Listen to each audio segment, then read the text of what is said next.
Hello friends. दुनिया में 3 तरह के लोग होते हैं।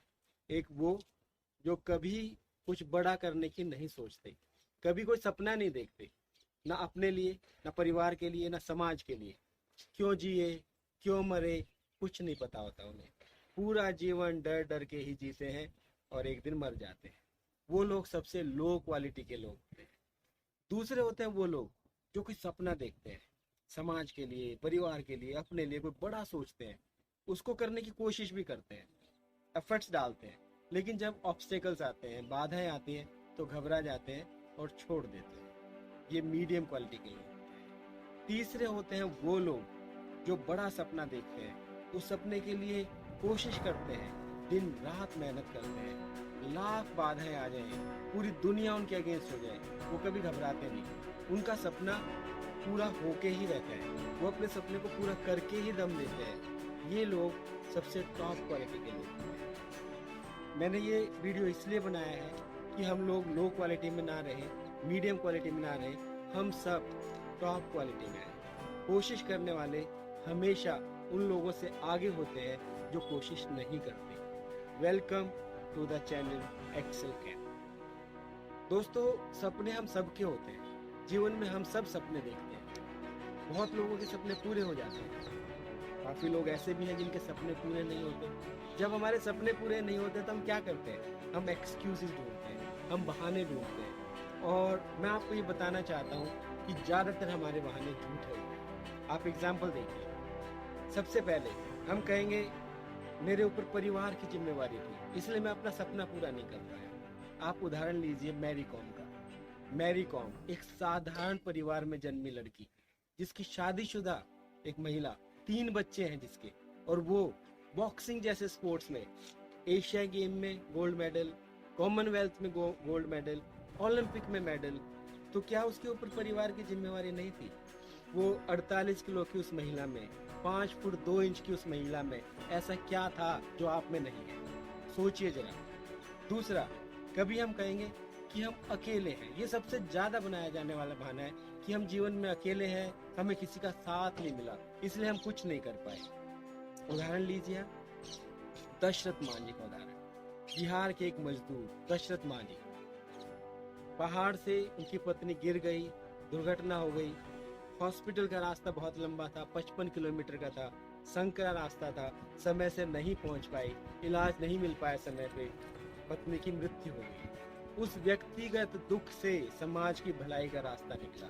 वहां उस व्यक्ति ने डिसाइड किया, जब तक तोड़ेंगे नहीं तब तक छोड़ेंगे। आप तो कमाल कर दिए दशरथ मांझी। आप सुपरमैन हैं, आप मिस्टर इंडिया हैं।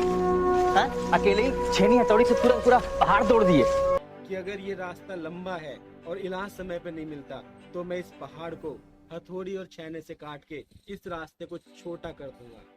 जिस दिन उस बिहार के साधारण से मजदूर ने ये डिसाइड किया था कि मैं इस पहाड़ को काट दूंगा, उस दिन वो खास हो गया था। उस दिन वो बहुत बड़ा हो गया था। लोगों ने समझाया, सबने रोका, सबने मना किया, सबने उसको डिमोरलाइज किया कि तुम नहीं कर सकते, पागल तक कहने लगे, मजाक उड़ाने लगे, लेकिन वो इंसान रुका नहीं। 22 साल तक उसने मेहनत की और एक समय ऐसा आया, उसकी लगन के सामने, उसके विश्वास के सामने, उसकी तपस्या के सामने पहाड़ को झुकना पड़ा और वो 55 किलोमीटर का रास्ता 15 किलोमीटर में कन्वर्ट हो गया। उसी व्यक्ति पर एक फिल्म भी बनी है, उसी के लिए सरकार ने पोस्टर स्टैम्प भी जारी की है। एक मजे की बात हो, जिस कलाकार ने वो रोल प्ले किया है ना, नवाजुद्दीन सिद्दीकी, उसका जीवन भी ऐसा ही है। 12 साल तक मुंबई में एक खोली में रहता था, एक आम जिंदगी जीता था, लेकिन उन 12 साल में वो फ्रस्ट्रेट नहीं हुआ कभी उसने अपने सपने को नहीं भूला।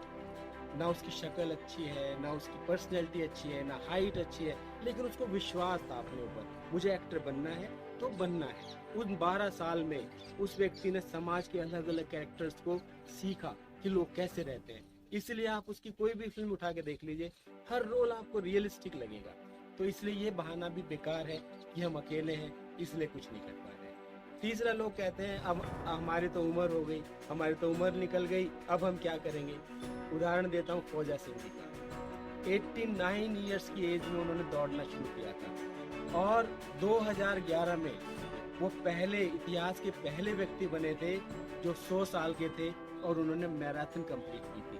तो एज का बहाना भी झूठा है, वो भी सही नहीं है। तीसरा, लोग वह कहते हैं हमारे पास पैसे नहीं है, हमारे पास साधन नहीं है, इसलिए हम कुछ नहीं कर पा रहे, अपने मन की नहीं कर पाए क्योंकि पैसे नहीं है। उदाहरण दूंगा, टॉप मोस्ट बिजनेसमैन हमारी कंट्री के धीरू भाई अंबानी, एक साधारण से स्कूल के टीचर के यहाँ जन्म हुआ था उनका।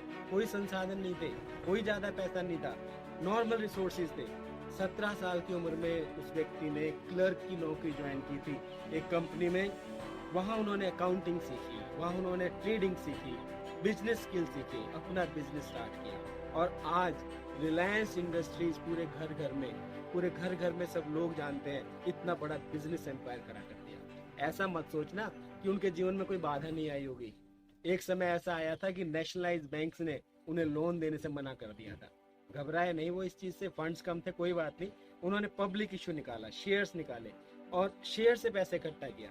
वो पहले व्यक्ति थे जिन्होंने आम जनता को स्टॉक मार्केट से इंट्रोड्यूस कर दिया। इसलिए पैसे का ना होना, संसाधन का ना होना भी कोई बहाना नहीं है। कभी कभी हम ये भी कहते हैं कि हमारी तो सेहत अच्छी नहीं है, तबीयत सही नहीं रहती, इसलिए हम कुछ नहीं कर पाते। ऐसे सिचुएशन में मैं उदाहरण देना चाहूंगा स्टीफन हॉकिंस का। मोटोर न्यूरॉन डिजीज से पूरा शरीर पैरालाइज हो गया, बोल भी नहीं पाते थे, लेकिन माइंड एक्टिव। कभी घबराए नहीं हो। उस बीमार शरीर के होते हुए भी उन्होंने ऐसी ऐसी खोजें कर दी, ब्लैक होल्स बता दिया, ब्रह्मांड के रहस्य हमारे सामने खोल के रख दिए। तो ये बहाना भी सच नहीं है।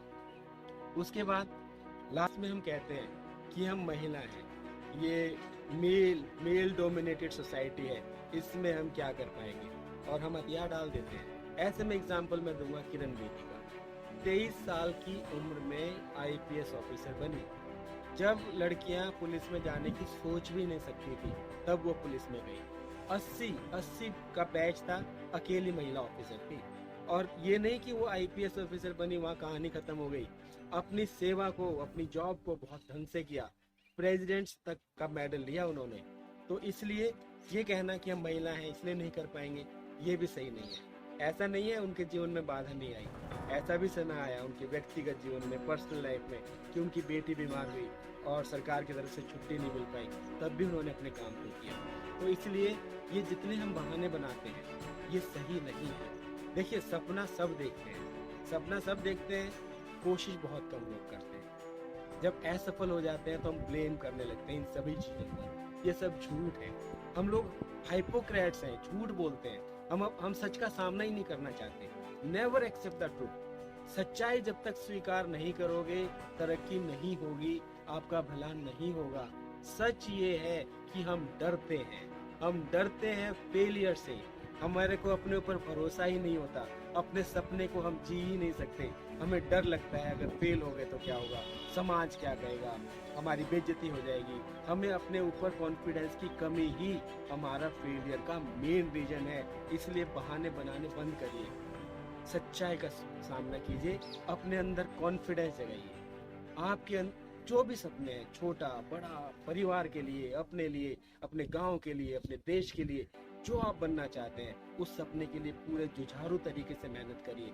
कभी घबराने की जरूरत नहीं है। एक बात निश्चित है, जो लोग कोशिश करते हैं ना, वो उन लोगों से लाख गुना अच्छे होते हैं जो कोशिश नहीं करते। कोई स्टूडेंट है IAS ऑफिसर बनना चाहता है तो एग्जाम दे, वो उन बच्चों से हमेशा आगे होगा जिन्होंने कभी एग्जाम ही नहीं दिया। कोई बच्चा डॉक्टर बनना चाहता है तो डॉक्टर बनने का अगर सपना देखता है तो शेख चिल्ली की तरह ना देखे, ये मान के चले कि दिन रात पढ़ना भी पड़ेगा। बिजनेसमैन मन में आइडिया लेके बैठे रहते हैं, लेकिन डर के मारे लॉस हो गया तो क्या होगा, उसे इम्प्लीमेंट ही नहीं करते। भाई, वो लॉस भी होता है बिजनेस में, घबराते क्यों हो?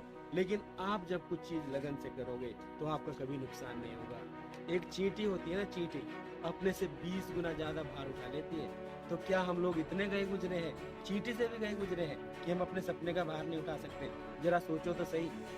जब कोई सपना हमारा अधूरा रह जाता है ना, तो वो हमारे मन की गहराइयों में दब जाता है, एक चिंगारी की तरह दब जाता है, और वो हमें बार बार तंग करता है, जिससे हम अपना नॉर्मल जीवन भी ठीक से नहीं जी पाते हैं। इसलिए कभी भी अपने सपने को मत मारो, उसके लिए मेहनत करो, कुदरत भी आपका साथ देगी। कुछ भी लूज करने के लिए नहीं है। एक लास्ट बहुत गंभीर बात है, जीते जी मरने की तैयारी कर लो। जीते जी मरने की तैयारी कर लो, ये अटपटी लगेगी बात आपको। देखिए, हमने जन्म लिया है, एक दिन मरना भी है सब। जब हम डेथ बेड पर होते हैं ना, तो कुछ पल हमारे ऐसे होते हैं जब हमारी पूरी जिंदगी की लाइफ, पूरी फिल्म रिवाइंड होती है। उस टाइम कोई काश ना रह जाए, उस टाइम कोई इफ एंड बट ना रह जाए, उस टाइम ये ना रह जाए कि काश मैं ऐसे कर लेता, कोई गिल्ट ना रह जाए। इसलिए जीवन को ऐसे जियो कि सुकून से मर सको। कौन कहता है कि आसमां में सुराख नहीं हो सकता? कौन कहता है कि आसमां में सुराख नहीं हो सकता? एक पत्थर तो तबीयत से उछालो यार। इस वीडियो में इतना ही। Always be healthy and happy.